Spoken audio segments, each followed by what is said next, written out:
ప్రస్తుతం ఆంధ్రప్రదేశ్‌లో DSC versus group 1 అన్నట్టుగా ఉంది. దాని మీద ఛాలెంజ్‌లు కూడా విసురుకుంటున్నారు. తాజాగా జగన్మోహన్ రెడ్డి గారు దాని మీద ప్రెస్ మీట్ పెట్టి మొత్తం డీఎస్సీకి సంబంధించి అలాగే గ్రూప్ 1కి సంబంధించి కూడా ఆయన మాట్లాడడం దేనికైనా సిద్ధం అన్నారు. సీబీఐ ఎంక్వైరీకి ఆల్రెడీ కోర్టులో కూడా వేసాం దానికి సంబంధించి.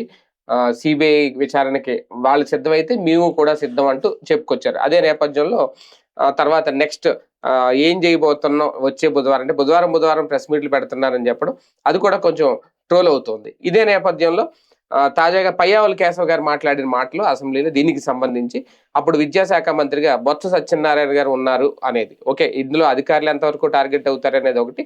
లేదు ఇప్పుడు ఆయన కూడా టార్గెట్ అవుతున్నారా, రేపో మాపో అర్ధరాత్రి ఆయన ఇంటికి వెళ్ళి పోలీసులు కూడా తలుపు కొట్టబోతున్నారా, ఈ చర్చ కూడా నడుస్తుంది. వీటన్నిటి మీద చర్చించే ప్రయత్నం చేద్దాం. సార్ ముందు అంటే ఇంకా లాగుతున్నారా జగన్మోహన్ రెడ్డి గారు ఈ అంశాన్ని? అంటే గ్రూప్ 1 గురించా? నిన్న ఆయన ఒక ఛాలెంజ్ కూడా విసిరారు, ఇద్దరు రండి అని. అంటే లోకేష్ గారు ముందు విసిరారు కాబట్టి ఈయన విసిరారో ఏంటో తెలియదు కానీ అది నడుస్తుంది. అంటే విషయం ఉన్న రాద్ధాంతం అనుకోవాలా, దీన్ని పెంచుతున్నారా? డిఎస్సి విషయంలో వైఎస్ఆర్ కాంగ్రెస్ పార్టీ లాగింది తను ఓన్ గా కాదు, తను కనిపెట్టిన అంశం కాదు, అభ్యర్థులు రావడం వల్ల అందులోకి దిగింది. ఇప్పుడు వీళ్ళది ఎలాగంటే అనుకోకుండా లభించినటువంటి ఒక పాయింట్. ఇప్పుడు పొగాకు రైతులు వీళ్ళ దగ్గరకు వస్తేనే వెళ్ళాడు జగన్, లేదా మామిడి రైతులు వీళ్ళని అడిగిన తర్వాతనే వెళ్ళాడు జగన్, ఆక్వా రైతులదైనా ఇట్లాంటివి. ఒకటేంటంటే ఆంధ్రప్రదేశ్ లో ప్రతిపక్షం ఏమీ లేకపోవడం వల్ల ఈ ఇష్యూస్ నడుస్తున్నాయి.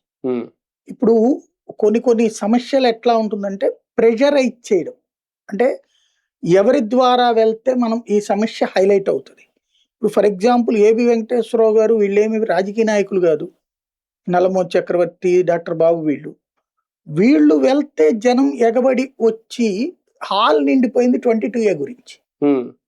22A బాధితులు అంతమంది ఉన్నారు, ఎవడు మా గోడు పట్టించుకోవట్లేదని వచ్చేసారు. మరి వాళ్ళు ప్రభుత్వం దగ్గరికి వెళ్ళలేదా?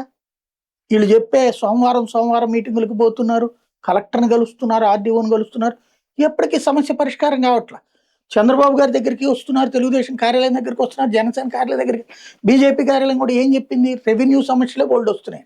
ఏందది రెవెన్యూ సమస్య అనేది పదం వాడుతున్నారు, హైయెస్ట్ 22A గోల్ మరి పట్టించుకోవట్లేదు ప్రభుత్వం. అంటే దాన్ని పరిష్కరించాలన్న చిత్తశుద్ధితో కూడిన ఆలోచన ఇంతవరకు చేయట్లేదు స్వయంగా చంద్రబాబు గారు. కాబట్టి వాళ్ళు ప్రెషరైజ్ చేస్తున్నారు. వాళ్ళ దగ్గరికే సమస్యల పరిష్కారం కోసం వెళ్ళినప్పుడు జగన్ దగ్గరికి ఇంకేముంది ఆల్టర్నేటివ్? ఆంధ్రాలో డిఎస్సి బాధితులు ఈ తమ బయట చెప్తే ప్రింట్ మీడియా, ఎలక్ట్రానిక్ మీడియా ఇవాళ అటా ఇటా అన్నట్లుంది. ఇటు మీడియా పట్టించుకోలా, రాయిలా. ఎందుకని? మనకి నచ్చే నాయకుడు ఇది అద్భుతమే చేశాడన్న నమ్మకంతోనే ఉంది తప్ప, అందులో లోపాలుంటే అధికారుల తప్పే తప్ప వీళ్ళది లేదు అనుకుంటే అధికారులు తప్పు, ఇదిగో దీన్ని మార్చండి అని చెప్పచ్చు. అలా చెయ్యట్లే. ఇక్కడ ఆ క్రెడిట్ ని వాళ్ళకే ఇవ్వాలి, మైనస్లు లైట్ తీసుకోండి అన్న ధోరణిలో ఉంది. ఇప్పుడు నీట్ అనేటటువంటి పేపర్ లీక్ లో ప్రయోజనం పొందిన వాళ్ళు ఈడ్చిపెట్టిదంటే 500 మంది, కానీ దేశవ్యాప్తంగా 24 లక్షల మంది మళ్ళీ రాయాల్సి వచ్చింది. ఆ 500 మందిలో కూడా పూర్తి పేపర్ వెళ్ళినటువంటి వాళ్ళు 20 మంది, పూర్తి పేపర్ తెలిసినటువంటి వాళ్ళు. మరి వాళ్ళు పరీక్ష క్యాన్సిల్ చేయక్కర్లేదు 500 మందిదే కాబట్టి, లేదా 500 మందిని వరకు బ్యాన్ చేసి మిగతా కార్యక్రమం నడుపుకోవచ్చు.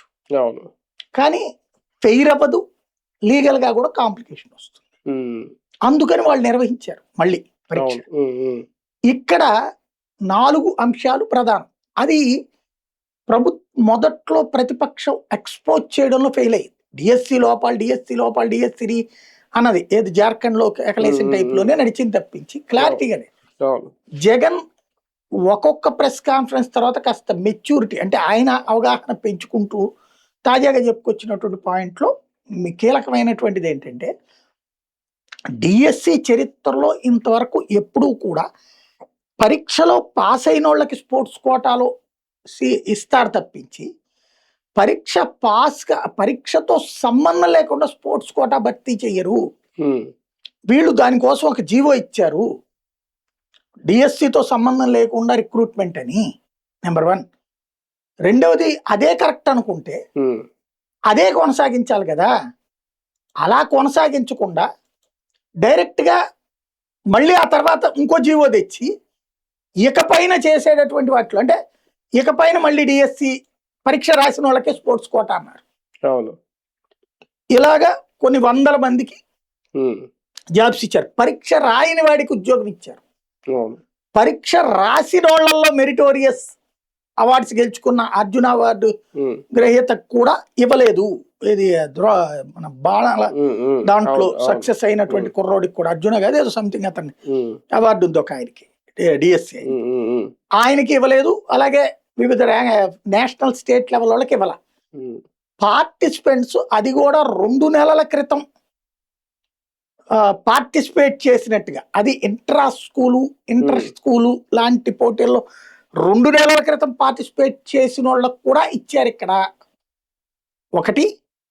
రెండవది వచ్చేటప్పటికి మామూలుగా పీఈటీలు అంటాం physical education teachers drill master ఆ పీఈటీ పోస్టులకి బీపీఈటీ పాస్ అవ్వాలి, బ్యాచులర్ ఆఫ్ ఇది పాస్ అవ్వాలి, బీపీఈడీనో ఏదో ఉంటది. దాంట్లో పాస్ కాకపోయినా కూడా ఇచ్చేసారట ఉద్యోగం. ఇచ్చి 5 ఏళ్ల లోపు వాళ్ళు అది పాస్ అవ్వాలని పెట్టారట. ముందు టీచర్ అయిపోయి ఆ తర్వాత పాస్ అయ్యేదేంటి అనేటటువంటి పాయింట్ కూడా ఇతను రైట్ చేసుకొచ్చి అదే టీచర్లు అయిన తర్వాత మళ్ళీ ఆన్లైన్ టెట్ రాయమన్నారు కదా. అలాగా టెట్ ఏమో సుప్రీంకోర్టు చెప్పింది, వీళ్ళు ముందే అవకాశం ఇస్తున్నారు. అది వాళ్ళు ఆల్రెడీ బీఈడీలు పాస్ అయిన వాళ్ళే. అవును. అలా కాకుండా అర్హత పరీక్ష ఒకటి ఉండాల్సిందే అని పెట్టింది. దానికే అట్లా పెడితే వీళ్ళు అర్హత లేని వాళ్ళకి ఇచ్చారు అనేటటువంటిది. ఒకవేళ ప్రభుత్వం ఆ పాయింట్ మీద స్టికాన్ అయ్యేటట్టయితే నువ్వు మధ్యలో మళ్ళీ ఎందుకు మార్చేసావు జీవో? మళ్ళీ ఇకపై చేర్చుకునేటటువంటి వాళ్ళకేమో ఇది పాస్ అవ్వాలని ఎట్లా చెప్తున్నావు డిఎస్సి అనేది. వీటన్నిటికంటే అతిపెద్దదైనటువంటి అంశం ఫస్ట్ ర్యాంక్ వచ్చినోడు అవుట్ సోర్సింగ్ ఎంప్లాయీ, అతనే పేపర్స్ అప్లోడ్ చేశాడు, అతనికే ఫస్ట్ ర్యాంక్ వచ్చింది. ఆ తర్వాత అతనికి వీళ్ళు ఆపేశారు. ఏది అదేమంటే సర్టిఫికేట్ వెరిఫికేషన్ కోసం అతను రాలేదని చెప్పారు. తీరా చూస్తే అతను కోర్టులోకి వేసేసాడు, నేను ఫస్ట్ వస్తే నాకు ఇవ్వట్లేదు వీళ్ళని, వెరిఫికేషన్ చేయట్లేదని. అయినా ఫస్ట్ వచ్చినోడు ఎవడన్నా సీట్ వద్దనుకుంటాడు. ఇప్పుడు ఎంబీబీఎస్ సీట్ లాంటియో వీటిట్లలో అంటే ఈ రాష్ట్రం కాదు నేను వేరే రాష్ట్రం చూస్ చేసుకున్నాను అన్నాడు అంటే ఒక అర్థం ఉంది. మనకి మన దగ్గర ఫస్ట్ ర్యాంక్ వచ్చి ఆంధ్రాలో ఫస్ట్ ర్యాంక్ వచ్చిన కుర్రోడు ఢిల్లీ చూస్ చేసుకోవచ్చు, లేదా ఇప్పుడు ఎందుకంటే నీట్ అనే దాంట్లో ఉంది కాబట్టి ఎక్కడో చూస్ చేసుకోవచ్చు వేరే రాష్ట్రం, అట్లా ఉంటది. కానీ డిఎస్సి చదివిందే ఉద్యోగం కోసం అన్నప్పుడు దాంట్లో ఫస్ట్ వచ్చినోడు వాడే నాకు సీట్ వద్దన్నాడని చెబితే వెరిఫికేషన్ కోసం రాలేదంటే అడే నేను వెరిఫికేషన్ కోసం వెళ్తుంటే చెయ్యట్లేదు వీళ్ళు అని చెప్తుంటే ఫస్ట్ ఒక లిస్ట్ లో అతని పేరు పెట్టి సెకండ్ లిస్ట్ లో అతని పేరు తీసేయడం ఏంటి? అంటే అక్కడ దట్ ఇష్యూ ఆ ఇష్యూలో యాక్సెప్ట్ అయిపోయినట్టు ఇక్కడ అంతే. అలాగని ప్రభుత్వం ఈ టీచర్ల ఏది ఈ డ్రిల్ మాస్టర్లు లేకపోతే వీటిలో తప్పు చేసిందా లేదన్నది వాళ్ళకి తెలియాలి. మిగతా విషయాలు 16,000 మంది దగ్గర డబ్బులు తీసుకున్నారు నేను అనుకోను. దాంట్లో అది మామూలుగానే జరిగి ఉండొచ్చు. ఇది ఎందుకు వదిలేసి ఉండొచ్చు అంటే ఒక్కతని గురించి మొత్తం పరీక్షలు ఫ్రమ్ ద బిగినింగ్ జరపడం అంటే అది ఫెయిల్యూర్ కిందకు వస్తుందని ఆగి ఉండొచ్చు. ఈ స్పోర్ట్స్ కోట వచ్చేటప్పటికి తమ కార్యకర్తలకు ఇచ్చుకుని ఉండొచ్చు. ఎందుకంటే జీవో మార్చి ఉండకూడదు, జీవో మార్చి ఉన్నారు. ఇవి పబ్లిక్ ఎక్స్ప్లెయిన్ చేస్తుంటే ఇది వాళ్ళు చెప్పట్ల, ముందు ఆ సదరు క్యాండిడేట్లు చెప్పారు. జగన్ సమక్షంలో వైఎస్ఆర్ కాంగ్రెస్ పార్టీలో కార్యాలయంలోనే ప్రెస్ మీట్ పెట్టి చెప్పారు. జగన్ గెలిచి అతను కంప్లైంట్ చేసి అక్కడే ప్రెస్ మీట్ పెట్టారు, అప్పుడే చెప్పారు. అయినా లేదు. తర్వాత 3 సార్లు రివ్యూ. వీళ్ళు అది చాలా డీప్ గా లెక్కేస్తున్నారు. ఎందుకంటే 3-4 లక్షల మంది దాంట్లో పార్టిసిపేట్ చేసి. ఇంకోటి అక్కడ నీట్ ప్రొటెస్టులు, జార్ఖండ్ లో ప్రొటెస్టులు, ఇప్పుడు రకంగా జంజీ ఉద్యమాలన్నీ ఈ పేపర్ లీకులు లేదా ఈ తప్పు రిక్రూట్మెంట్లు అన్న దాని మీద నడుస్తుంది. కర్ణాటకలో, పంజాబ్లో ఇట్లాంటివన్నీ కూడా. కాబట్టి ఇక్కడ కూడా తీసుకుందాం అనుకున్నారు. కానీ అక్కడంతా ప్రభుత్వాలు దిగినాయి, కానీ ఇక్కడ చాలా స్ట్రాంగ్ వాళ్ళకంటే. అక్కడంతా లీగల్ కాంప్లికేషన్స్ కూడా ఫేస్ చేయగలిగారు, కానీ ఇక్కడ వీళ్ళు లీగల్ గాను ఫెయిల్యూర్ ప్రతిపక్షం. అందుకని ఇక రాజకీయ పోరాటమే చేస్తున్నాడు ఇతను. అంతే. కానీ గ్రూప్ 1 లో బొత్స సత్యనారాయణ గారు ఏమో టార్గెట్ కాబోతున్నారు. నాకు తెలిసి ఏం చేయలేరు అందులో. అసలు గ్రూప్ 1 యాక్చువల్ గా 2 ఏళ్ళు అయిపోయింది, 2.5 ఏళ్ళు అయిపోయింది వీళ్ళు అధికారంలోకి వచ్చి. దాంట్లో మొదట్లో జరిగింది ఏంటి, అది నోటిఫికేషన్ ఇచ్చింది 2018 కదా వీళ్ళ అధికారంలో. ఎందుకని పూర్తి కాలేదు అక్కడ, నెంబర్ 1. తర్వాత జగన్ వచ్చాక అది కౌంట్ చేయాల్సి, అదే ఎగ్జాము కౌంటింగ్. అప్పుడే కరోనా వచ్చింది. కరోనా వచ్చిన టైంలో ఫిజికల్గా ఎవరికి లేదు, అందుకని డిజిటల్ ఇది చేశారు. కానీ నోటిఫికేషన్లో డిజిటల్ అని లేదు, ఫిజికల్ వెరిఫికేషన్ అని ఉంది. కాబట్టి మాకు అన్యాయం జరిగిందని కొందరు కోర్టుకు వెళ్ళారు. కోర్టు ఫిజికల్గా చేయించండి అని ఆదేశించింది. ఫిజికల్గా చేయించినప్పుడు సేమ్ వచ్చినాయి అనుకోండి, ఇష్యూ ఉండేది కాదు. ఫిజికల్గా చేయించినప్పుడు ఇందులో అనర్హులు అర్హులయ్యారు, అర్హులు అనర్హులయ్యారు. డిజిటల్ మూల్యాంకనం 2 ఒకటే అయ్యి ఉండాలి కదా, ఎట్లా తేడా వచ్చింది? అది తెలుగుదేశం రైట్ చేస్తున్న పాయింట్. ఆ రోజున వాళ్ళు బాధితులు రైట్ చేసుకొచ్చిన పాయింట్. అవకాశం నిన్న నాకు డిజిటల్ మూల్యాంకనంలో ఫస్ట్ క్లాస్ వచ్చి నాకు రేపు పొద్దున గ్యారంటీ ఉద్యోగం అనుకుని ఈ మూల్యాంకనం నాకు పోయిందంటే ఏంటిది, సంథింగ్ ఏదో జరిగింది అక్కడ. అంతే. అవును. దాన్ని అసెస్ చేయడం, కరెక్ట్ గా మేనేజ్ చేయడంలో వీళ్ళు ఫెయిల్ అయ్యారు. ప్రతిపక్షం దాన్నే రైట్ చేస్తుంది. ఇంకోటి, ఆ మూల్యాంకనం చేసిన వాళ్ళు కూలీలతో చేయించారంటున్నారు. కూలీలు అయ్యి ఉండకపోవచ్చు, కేవలం మూల్యాంకనం అంటే వీళ్ళు ఆ కూడికల వరకే చేయించి ఉండొచ్చు. పేపర్ దిద్దే ఛాయిస్కి అయితే ఇది ఉండాలి. తర్వాత మళ్ళీ కోర్టు ఆదేశాల మేరకు ఇంకొక మూల్యాంకనం చేయించాం అందుకని అంటుంది ప్రభుత్వం. అంటే కోర్టు 2 సార్లు తప్పట్టిందంటేనే ఏదో జరిగింది కదా. అది అవును. అప్పుడు ఫ్రమ్ ద బిగినింగ్ చేయాలి, కాకుండా మొత్తం మళ్ళీ యథాతథంగా ఇదే. దాంట్లో మళ్ళీ ఇంకా కొంతమంది అర్హులు అయ్యారట, కొంతమంది అనర్హులు అయ్యారట. ఇంటర్వ్యూల దగ్గర మళ్ళీ కొంతమంది తేడాలు వచ్చాయి. జగన్ ఏమంటాడు, నేను సచివాలయ ఉద్యోగులకు కానీ వాలంటీర్ ఉద్యోగాల్లో కానీ ఎక్కడన్నా తేడా జరిగిందా, దీంట్లోది కోర్టు ఆదేశాల వల్ల జరిగింది అంటాడు. అతను చెప్పేది ఒక ఆస్పెక్ట్ కరెక్టే, కానీ ఇక్కడేదో జరగకుండా అయితే రాదు. ఇప్పుడు అవన్నీ ఏంటి, పెద్ద స్థాయి ఉద్యోగాలు, డిఎస్పీలు, ఆర్డీఓలు, ఈ స్థాయి ఉద్యోగాలు. అది ఆషామాషి ఉద్యోగం కాదు. డిఎస్సి టీచర్ అయినా మామూలే ఉద్యోగం ఏం కాదు. కాకపోతే టీచర్ల కంటే కూడా ఇంకా ఇవి పెద్ద పొజిషన్స్. ఫ్యూచర్ లో కలెక్టర్లు అవ్వచ్చు, ఫ్యూచర్ లో ఎస్పీలు అవ్వచ్చు. వీళ్ళు ఆ స్థాయి ఉద్యోగాలు కదా ఇవి. అలాంటి దాంట్లో అవకతవక జరిగిందంటే వీళ్ళ మనుషుల్ని పెట్టుకున్నారు అక్కడ అన్నటువంటిది వీళ్ళ ఎలిగేషన్. ఇందులో బాధితులైనటువంటి ఇది సరిగ్గా డీల్ చేయడంలో అప్పుడు వైసీపీ ప్రభుత్వం ఫెయిల్ అయ్యింది. ఆ గవర్నమెంట్ దాన్ని అట్లా సస్టైన్ చేసుకుంటే వాళ్ళు ఉద్యోగాల్లో కూడా చేరిపోయారు, పని కూడా చేసుకుంటున్నారు వాళ్ళు.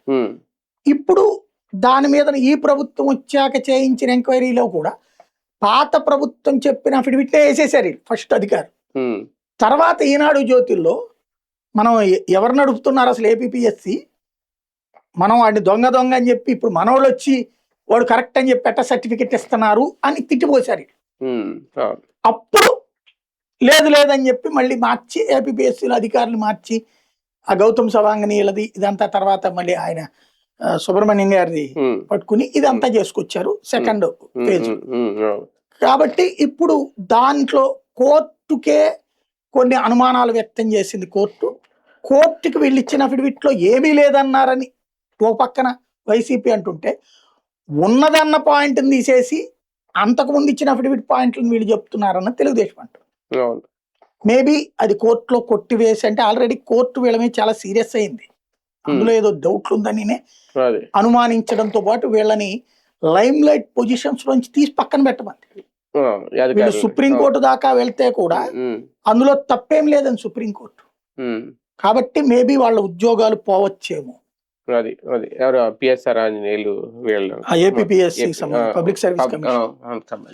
రైట్, చూద్దాం మొత్తానికి గ్రూప్ 1 సంబంధించి ఏం జరగబోతోంది అనేది. కాకపోతే ఉద్యోగాల్లో ఉన్న వాళ్ళకి ఏమైనా థ్రెట్ ఉంటుందా లేదా అనేది ఒకటి.